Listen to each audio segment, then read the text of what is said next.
Hello and welcome to Resilience for Practice Managers, set in 2025-26, where we're going to talk you through how to make your work and home life a little bit more resilient for the time when you're going through all those challenges in the workplace, to just ease you through a few very general things that are quite straightforward that could actually make your life a little easier. Before we can really get going, you need to make sure that you have a nice drink beside of you, a pen. You are going to need a pen and paper for this because we are going to be a little interactive, and perhaps pop a sign on your door saying that you are busy for the next hour. And put that phone on silent, or so it can't receive calls coming through to your room. You can't release yourself for an hour.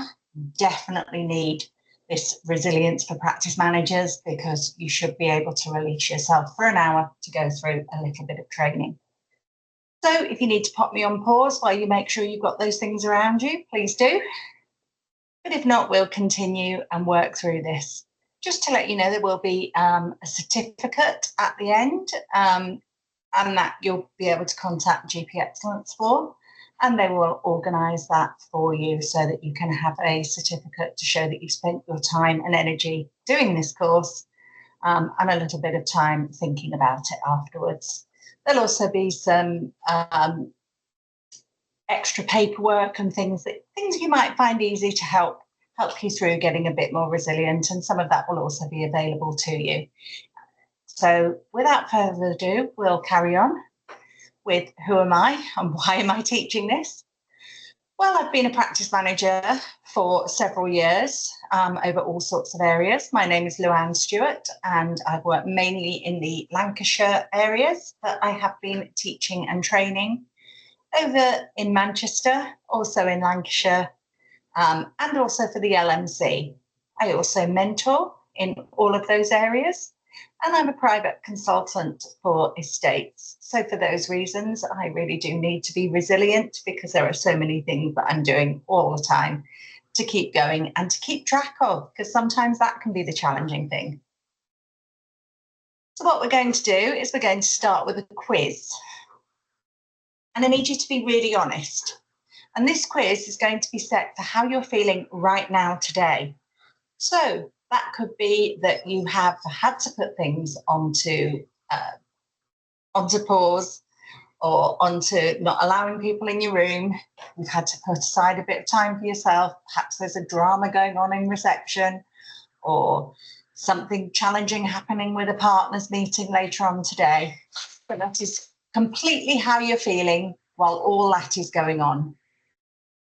So try to answer honestly and rate yourself from 1 to 5 on how you feel with each question as we go through it, where 1 means you strongly disagree with the sentence and 5 means you strongly agree with the sentence when thinking about you on how you're feeling today.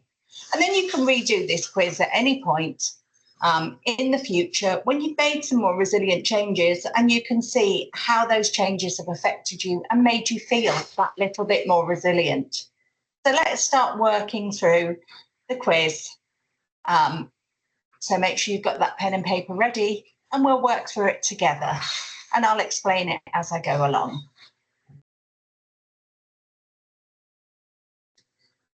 So start with question 1.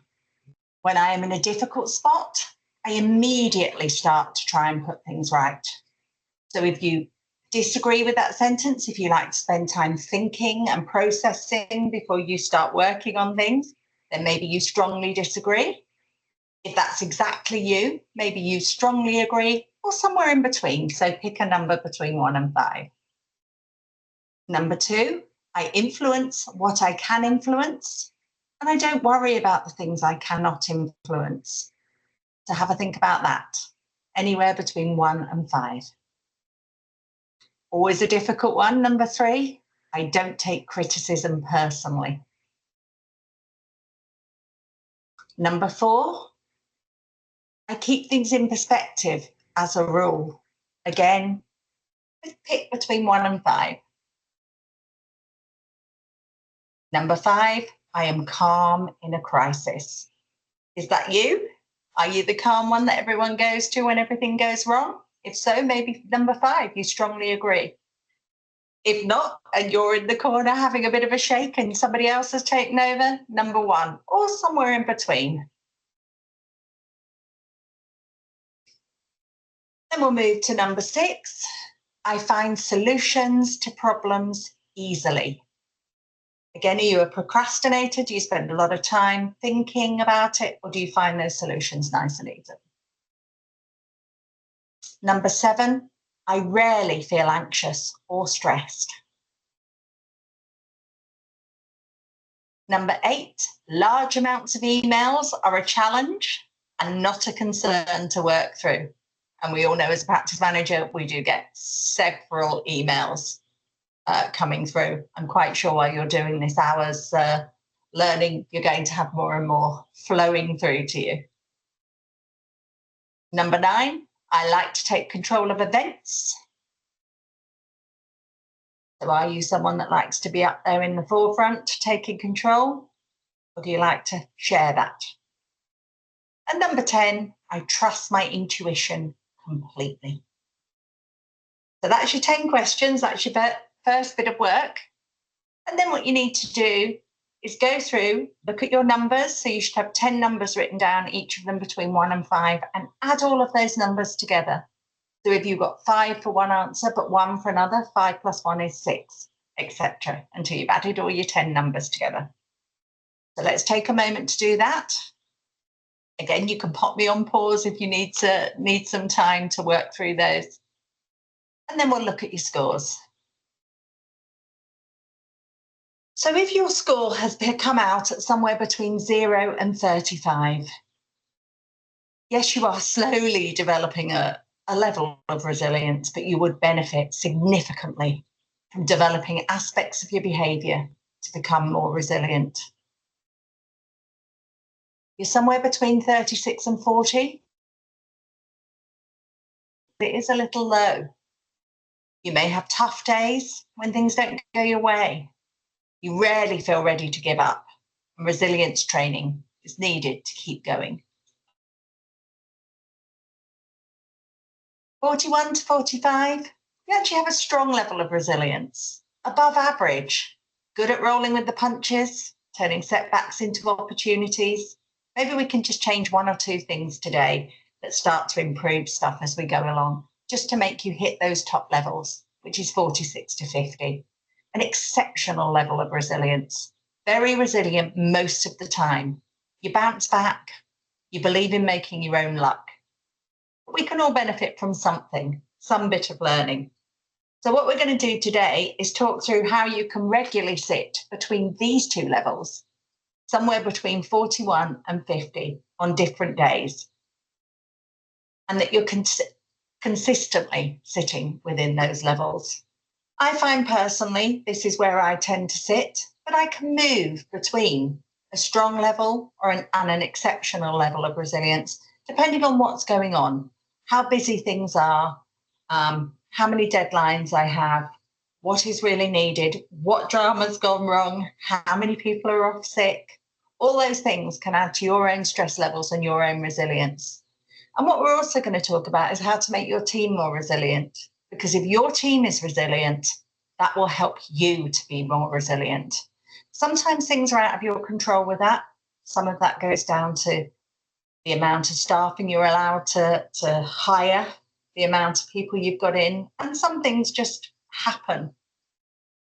But what we can do is try and make the baseline a little better so your staff feel happy and in control, and you feel happy and in control. And when we're working through all of those things and everyone is feeling calm most of the time, when the dramas and the difficult things come along, it will make life so much easier to take control of that and work through it. And some of this stuff is really quite basic. So how to feel better? Clean your space, eat healthily, play great music, and light a candle. Not those 2 at work, really, but in your home life. Drink a glass of water, sleep, and breathe.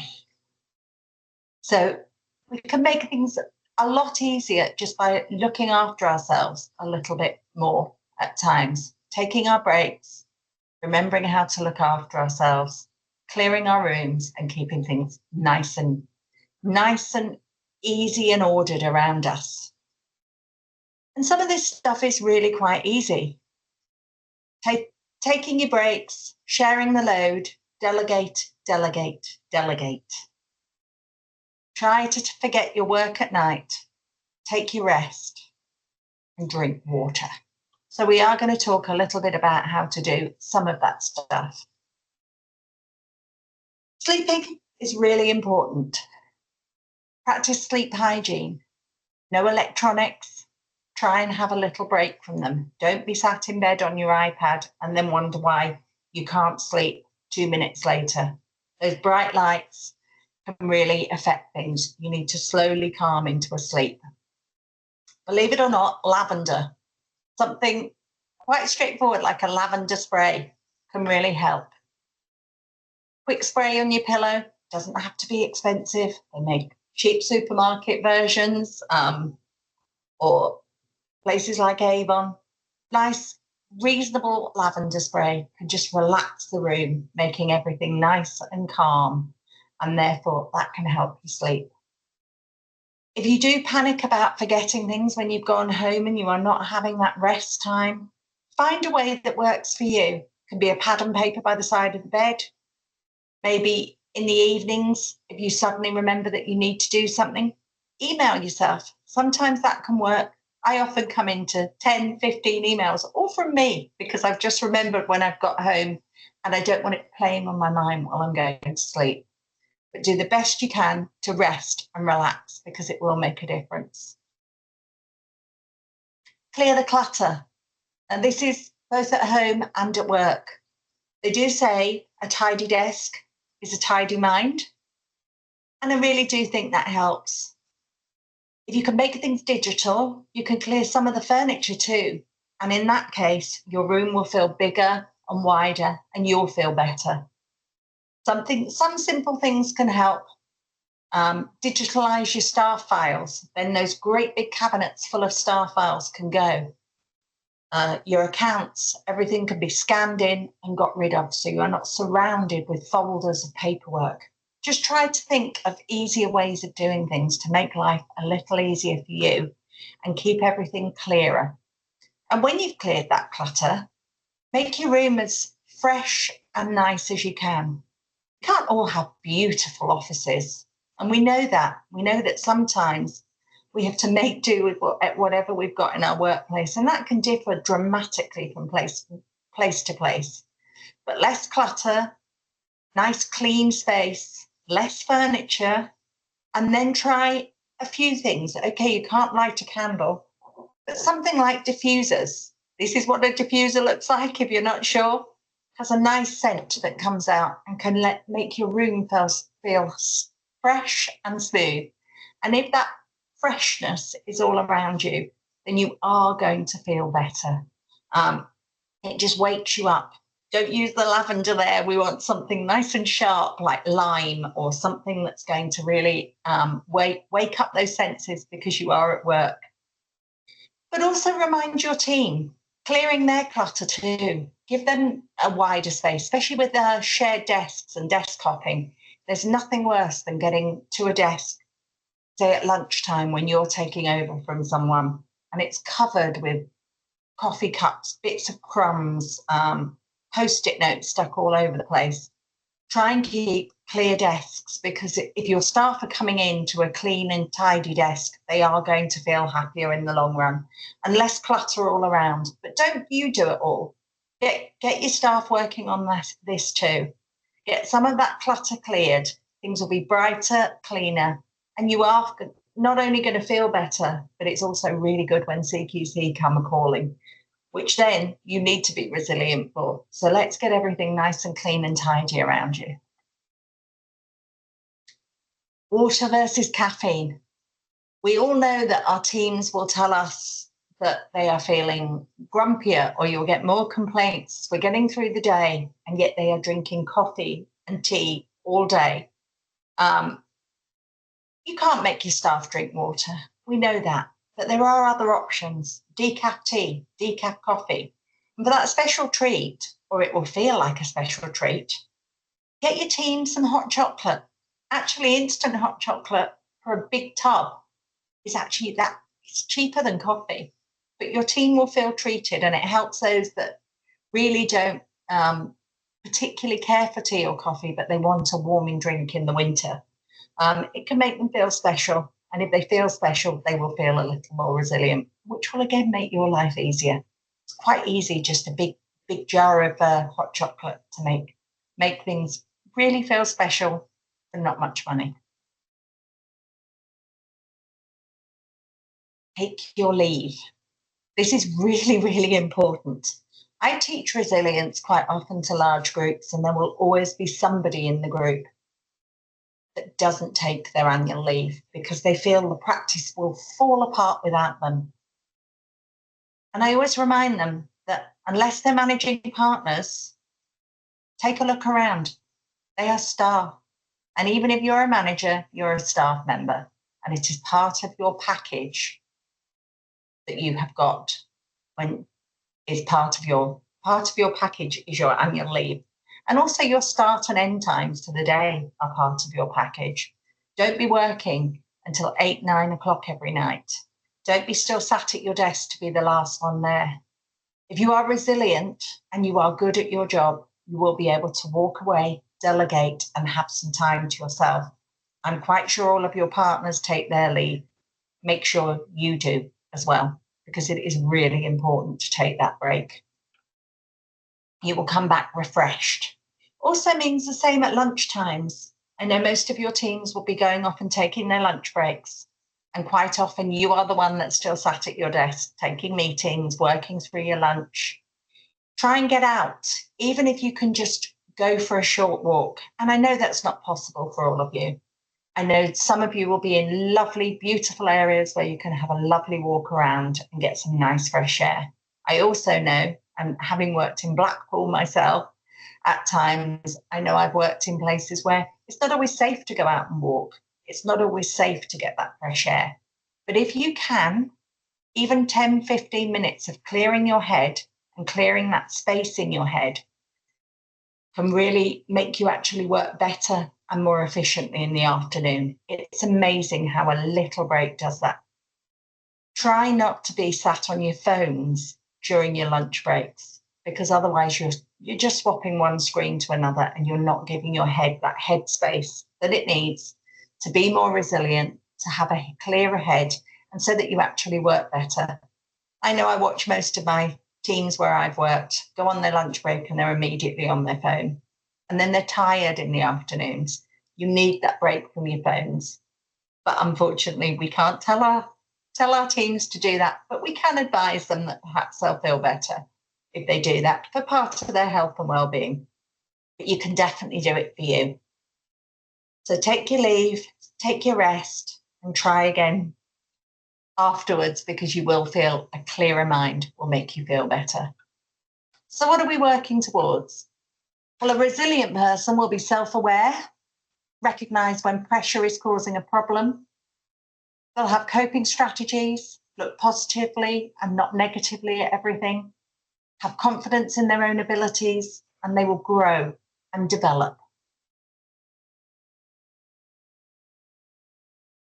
And when fight or flight mode kicks in, they'll cope and they'll do something somewhere in between the two to work through a problem without it causing massive stress or without running from the problem. They'll stay calm. They'll step away from a stressful situation to have a little bit of thinking time before they move back into it. We'll talk to colleagues. And the one that I think we all should learn from is save angry emails to draft. Think, do I need to send this? Have I got it out my system by typing an angry email, but not sending it? Because sometimes it will only make things worse.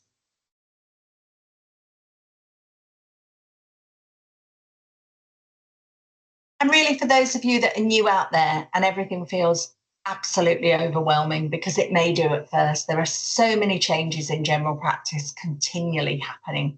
And sometimes you can feel out of your depth. sometimes you can feel you've got imposter syndrome. You feel that you're in a job that you have no idea how to do. But it will get easier. It will get better. Take any training chances you have. Take any mentoring that you can get. There's no shame in being mentored. It actually means that you are looking forward to try and work better. And that is something to really be admired in a person. It is much easier to be resilient when you understand more. Ask for help from others. Take time to read around the subject so that you learn, and then you can grow with the job. But don't worry, it will always get easier. But the workload is growing. We take ourselves all the way back to COVID. Many experienced managers stopped during COVID. And unfortunately, some partners decided to save some money and didn't always replace them straight away, or they moved up people within the practice that perhaps didn't have that experience and that handover. So it can make things harder because you haven't got those same people to learn from. You haven't got those long handovers that happened, and a lot of experience got lost in that time. Lots of people come in from other workplaces with lots and lots of experience of management, but general practice is very different than anywhere else because there is no extra team. Generally, you are the lead for HR, you're the payroll department, you're the legal department, you're the finance department, and sometimes you're also the maintenance person. So there's so much to actually work through and learn, and sometimes that can feel overwhelming. I do actually like this picture, although it was often talked about of the work of a GP, but actually it's the work that we're all covering.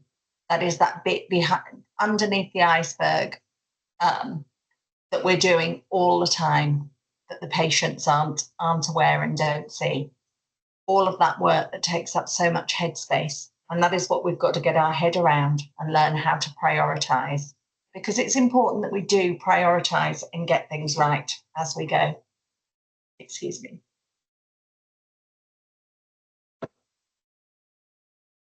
So the biggest worry that I hear from people is emails.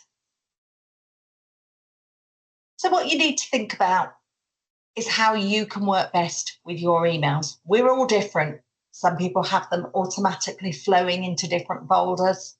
For me, that just wouldn't work for me personally. I need to look at them to have an idea. But that works for some. So whatever works for you, you need to do. What you don't need to do is get bogged down in unnecessary emails. Start regularly junking emails that you don't need to see. That will shed the work down and you won't get so many big emails coming. And then just empty your junk once a week. So for instance, with things like that, if you rarely use locums and you know exactly where to go if you want a locum, all of those locum agency emails that flow through to you regularly, right click, junk, and then they're gone and they won't keep coming back from that person. It takes a while, but once you do it regularly, you'll see that things just keep getting junked, and then you'll feel a lot calmer and a lot better. If you've been on holiday or had a few days off and those emails have really built up, if you have Outlook available on an app, so that can be on your iPad or your phone, I'm not suggesting that you spend all your holidays looking at your emails. That's not what I'm suggesting at all. But it's a very quick, easy way to open them and sort them, because they come out with focused and other when they come through an app. And everything that falls into other is sometimes really easy to just move and get rid of, so that you don't have to take valuable headspace and possibly miss things because they are mixed in with important stuff. Things like, if you use something like TeamNet, it will often tell me that my reception manager has approved the annual leave of one of my receptionists. That's not something I need to know. I can just delete very quickly down those other emails. And when you've deleted those, then you can focus on the more important stuff. It's only a very small thing, but actually it adds up. And quite often I'll open up my emails and see that there might be 100 emails, but 60 of them might be sat in other. So then it's only 40. That's not so bad to concentrate on. If you have been on holiday, have that closed door time. Make sure that you close your door, notice up. You need to concentrate and work through whatever you've missed while you've been away. And your team need to understand that sometimes you need that focus time. And unless it's an emergency, they don't need to be running in every 5 minutes. So this is something to train your team. Another thing is to try not to worry about things that you can do nothing about. Do you remember all the way back when we did that quiz? And it did say, are you someone that worries about things that you have no influence over? Or can you just move on? So I'll give you an example of what I mean here. We have things that are in our control. We have things that we can perhaps influence. It's okay to think in this area. And then we have everything else.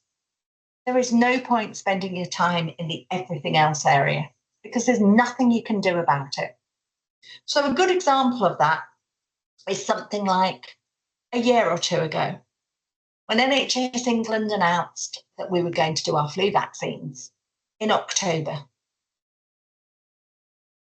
We could control, or sit in this green area of control, all the bits and pieces like making sure we had our vaccines ordered, making sure our fridges had perhaps been serviced and were working correctly, making sure our staff and our teams understood that the flu vaccines are going to be done a little differently. We could influence things by making sure the invites went out to our patients. Getting our staff sorted early to make sure they were happy to do those vaccine clinics, whether that be on a Saturday that they wanted to do some extra stuff or however that was going to work for you. But so many people sat in the everything else, worrying because, oh, we're going to have this in October. Our vaccines are coming in September. It's so unfair. What day? Why is this happening to us? It's not going to be right.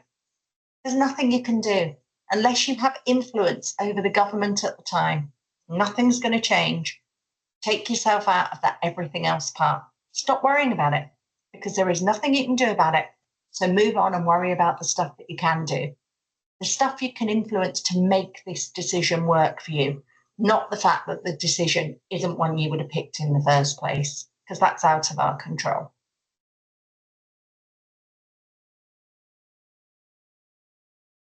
Something that people are either great at or they're really, really not good at is delegation. It's really important to learn to trust the members of your team. Delegate things to them because you cannot do everything. And if you think you can do everything, you are definitely not as resilient as you think you are because nobody can do everything. Ensure you don't micromanage your team. Give them that chance to grow and blossom. Share the load and build the team. They say that if you're a really good manager, that your team should be in a position where you can leave them for up to 3 months without you being there and should still be able to work strongly. And the reason they say that is because you have trained them, you have delegated work to them, and you have made sure that they understand different priorities and everyone can cover for other people so that you haven't got those gaps. That skill mix needs to be really important so everything is covered. So you need to share that load. Delegating shows you're a strong manager, not a weak one. Form a written structure and share it with the team. Allow them to take responsibility and remind them of their responsibilities. So if you do get the paperwork after this, there will be a written structure as part of that paperwork to show you how to divide that load. So that's sometimes things like who is in charge of something, and it isn't always you, and who is a second in that. So we can look at maybe someone who checks to make sure all the registrations have been done correctly. doesn't need to always be the manager or somebody that is controlling the reception rota. Hopefully your reception manager, not you. They should all be listed in a nice written structure. And that way people can't say they didn't know that was their job. We know things can be in job descriptions, but when they're written in a job description, you don't always have your job description in front of you. And that written structure is really good to then hand to your partners, your salary GPs, your nurses. So instead of always coming to you, they go to the right people who are in control of that particular part of the job. And that teamwork and that working together will make team resilience. Because what that does mean is if anything happens to you and you're not at work that day, whether you've been called away to an important meeting or whether you're sick or on holiday, sat on a beach somewhere, any one of your team should be able to work at least until they can get hold of you and work through problems. And if you've got a correct teamwork and your team is working strongly, they should be able to do things without you. Leadership is not about being the best. It's about making everyone else better. So if you want to be a good leader, make sure that you keep everyone else better, not just you. So to keep your team resilient and strong, which helps your resilience, you need to relationship build among the team.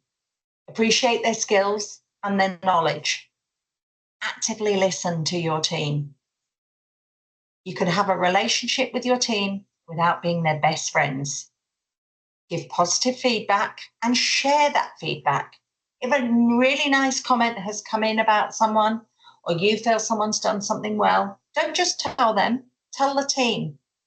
Because sometimes those compliments make everyone smile and everyone grow. Seek advice whenever you need to. You don't need to know everything. And sometimes remember that basic conversation. How are you? How's your partner, children, pet? I know they were poorly. Try and remember that your team's human as well. But one thing that really does make some people struggle a little is emotion management. So while you're making sure your team are happy and healthy, just remember that you don't have to be all of their best friends. I really like this Steve Jobs quote. I think it's really good. If you want to make everyone else happy, don't be a leader. Sell ice cream. Management isn't for everyone. And if it isn't for you, you will really drag yourself down. But if you make yourself more resilient, hopefully you will learn to work through these problems and feel perhaps it is for you, but perhaps you just need to make a few changes. It is much easier to deal with disciplinaries or HR issues if your emotions are in check. And sometimes you have to understand that as a manager, you may not be invited to everything. That's because your team sees you as the boss. And you've got to not allow yourself to get too upset if you're not invited to reception drinks or something like that, because sometimes they just need to let off steam without the boss there, because you are not always one of them. You can't be their best friends and then pull them in for a disciplinary, and you've got to treat everyone the same. So make sure your emotions are in check at all times. It's time for another making sure you're awake time. So we are going to do our next exercise, which is called the Wheel of Work. Hopefully you will have had a copy of this. If not, let's look at your drawing skills or take a quick snap of this and print it out. If you need to put me on pause while you do that, that's absolutely fine. And we're going to work through the Wheel of Work together. The Wheel of Work is a way of deciding what goals you need to set to help your head work through areas of problems and responsibility that you need to work through. And it's a really good way of doing it because sometimes it focuses your mind on what's going well within your work, because sometimes we forget the good stuff and we actually just think about the stuff we're unhappy about. So it also gives you that balance where you can actually see how happy you are. So we go through each of these areas And we go from the middle, which is 0. Hopefully none of you are on 0 for any of this, all the way up to 10, and all the numbers in between, and exactly how you're feeling about each area of your work. So let's all start with earnings and financial reward. And we need to be sensible here. We're not Elon Musk. We work for the NHS. So think about the actual job you do. Think about the people you know that do similar jobs, other practice managers or people you've read about in Facebook groups and what they're earning if they've let that out to you. And the amount of hours you work, and think, do I feel I am paid fairly for what I do, or I'm paid well for what I do? If you're really happy with your earnings, so for instance, if you're on Agenda for Change and you are on a good grade for Agenda for Change, you might think you're on a 10. If you're not in that kind of practice and you're earning a lot less, you may be somewhere further down. Circle the number where you feel you are, and then move on. Purpose and passion. How much purpose and passion do you have in your job? And that is really an individual thing. That's not always about the job. Sometimes that's about you. But how much passion do you have for staying in this job? Do you feel you've had enough and you want to go? Or do you feel, yeah, I'm pretty much there, just a few tweaks. You might be sat at an 8 or a 9. Have a think. Again, circle that number. Then come down to work-life balance. Now, this is going to alter dramatically between if you have young children, if you have caring responsibilities, your work-life balance may feel different, and it may be something that's completely out of your control. But have a think about that work-life balance and where it sits right now, today. Mark that circle. And look at working relationships with our peers. So that's our team. All the way down from reception up to other managers within your team. How is your relationship with them as a whole? Pop a circle around that. And then our working relationship with the boss.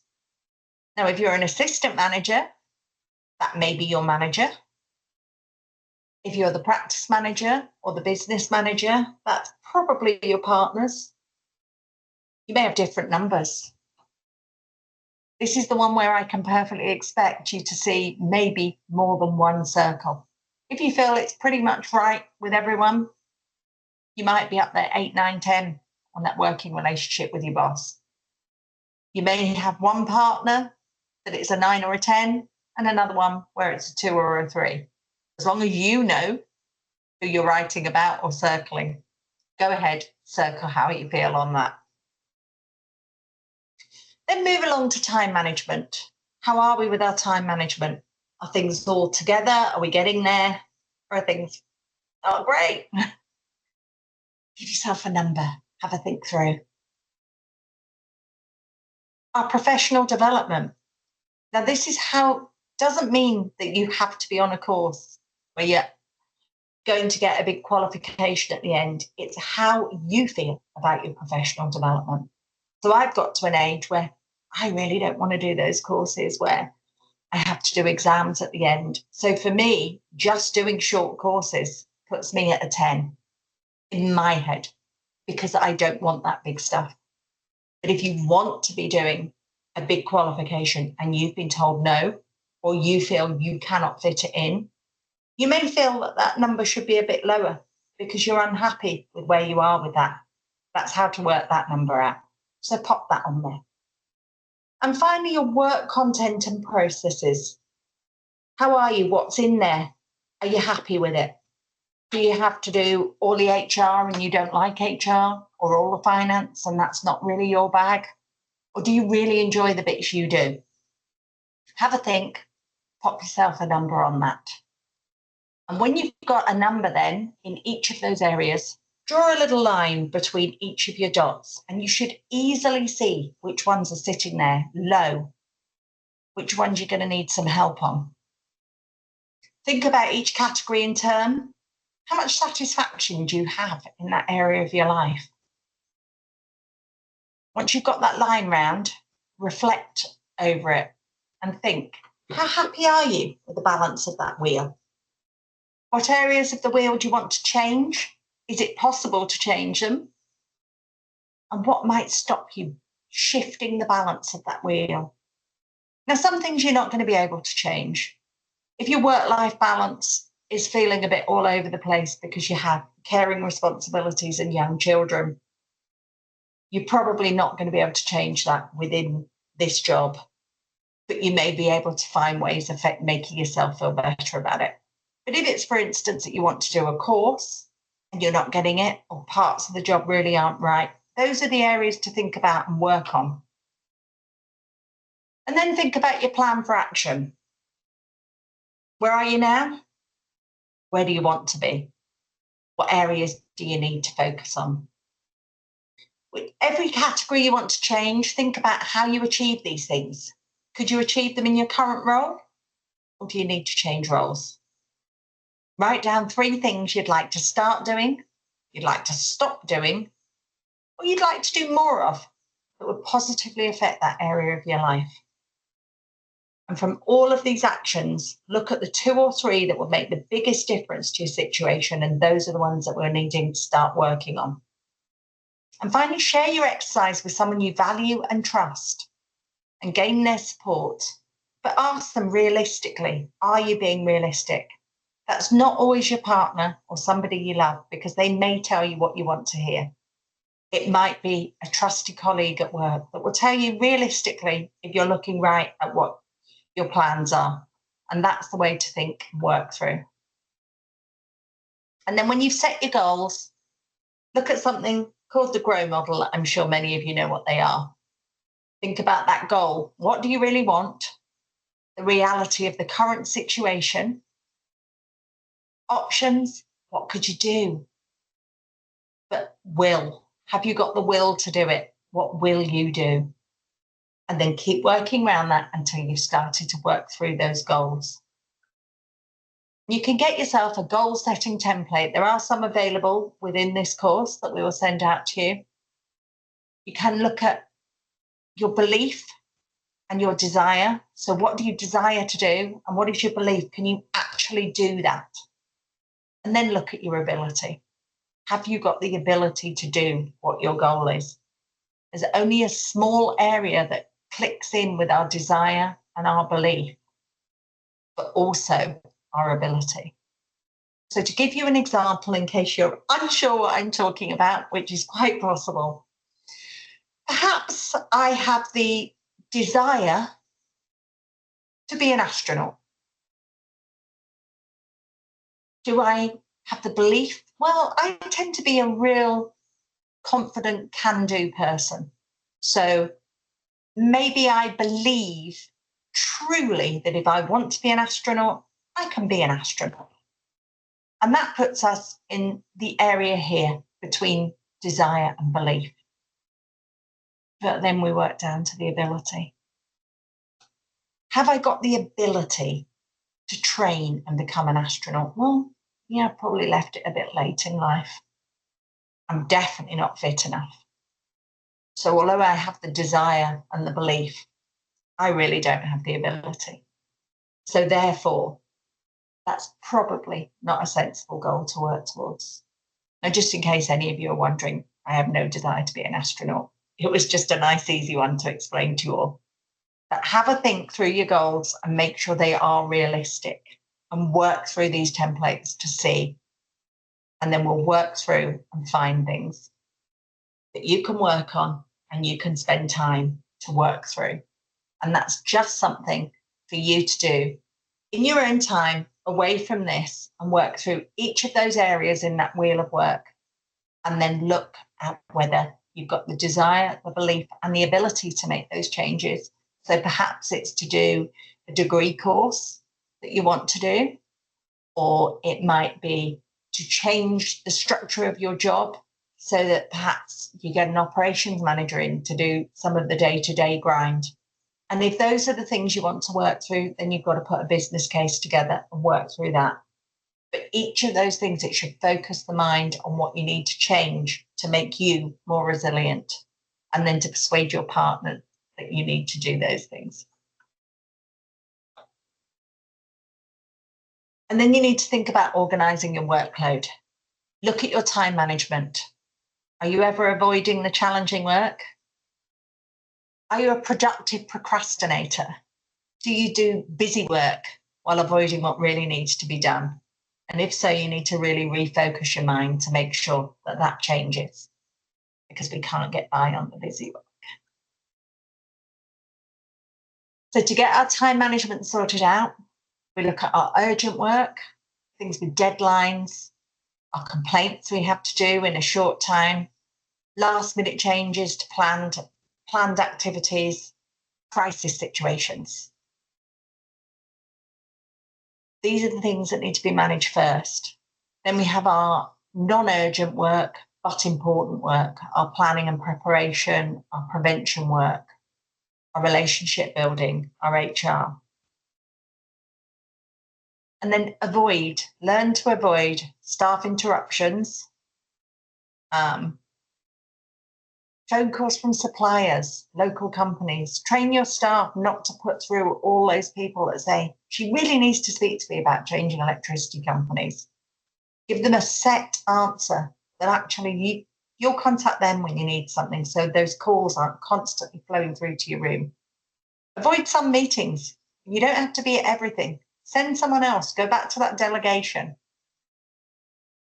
Trivial busy work, junk emails, all those kinds of things that we can really get rid of, and don't get caught up in the nonsense of rubbish that happens between our staff at times. Try to move away and be a section away from that, because otherwise you'll get caught up in that and you won't get the job done.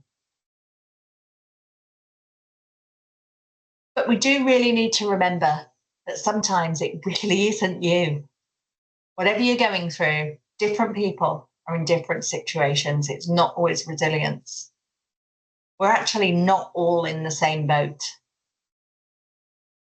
but we are in the same storm, the storm of general practice. Some of you might be in a yacht, a nice agenda for change practice, plenty of managers around you to help you through the workload, no problems with staffing, nice area, easy patients. Still has its challenges. You still need resilience, but you might be in a yacht. Some are in a canoe. You're fighting, battling up against that water, battling those slightly more challenging patients, or crumbling buildings that we're dealing with, or staff sickness, or being the only manager. But some of you will actually be drowning. So just be kind to each other and work together across your PCNs or your bigger areas of work. But do also remember that strong people break too. You just do it in silence, rebuild, and keep moving forward. The reason we need to remember that is sometimes it's not the person shouting loudest. It's actually the person in the corner, quietly working through things, that are actually going through the most pressure. So when we're looking at the resilience of our team, just remember it's not always the noisy ones. You may also be going through further challenges, such things as PIPOTs, person in position of trust authorities that might come to you, bullying charges, unsupported partners. And sometimes then it is time to actually go back to that wheel of work and think, this isn't going to get better. It's time to move on. But hopefully that's not the case for most of you. Most of you hopefully can work happily where you are and work through all those challenges to make sure you are in the right place, getting through the right stuff. And sometimes a practice is just not right for you. And therefore, sometimes you can still carry on being a practice manager, but perhaps somewhere bigger or smaller. Different things work for different people.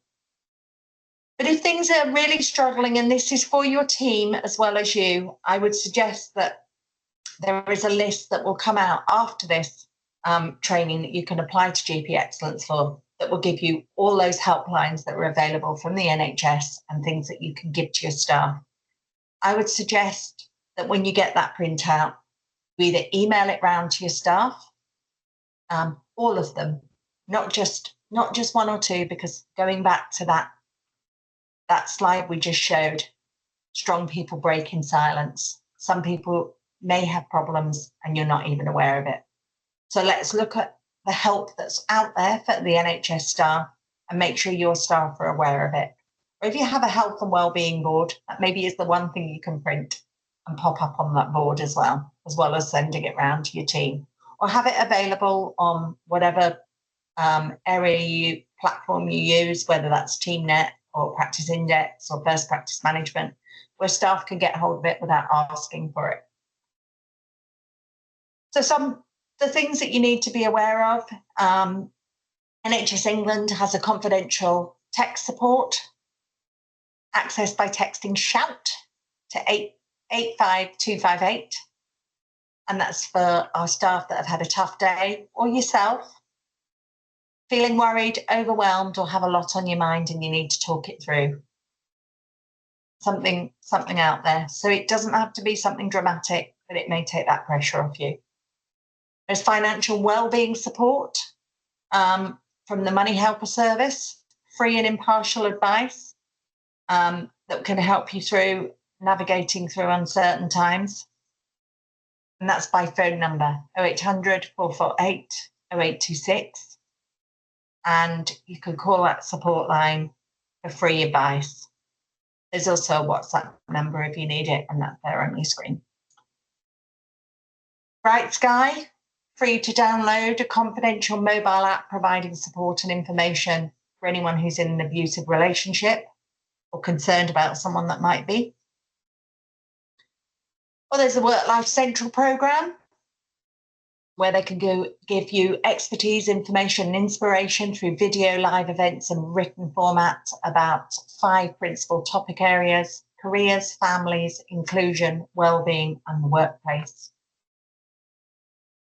The Stay Alive app, hopefully none of you are in this position, but it's a suicide prevention resource for the UK with useful information and tools to help you stay calm if things have got really bad. There's also Unmind, a mental health platform that will empower your staff to proactively improve their mental health and well-being. And Headspace, a science-backed app in mindfulness, meditation, and providing unique tools and resources to help reduce stress, build resilience, and aid better sleep. So that's brought us to the end of our video today. But if we take ourselves back to the beginning, when you did that little quiz to see how resilient you are, have a little think about the things we did after that. If you weren't right at the top with resilience, think about your sleep. What can you do to make it better? Get some of that lavender pillow spray. It really does help. Clear that clutter. Nice tidy desk for tidy mind. Get rid of some of those old filing cabinets that you don't really need to keep if everything has been digitalized. To clear your space.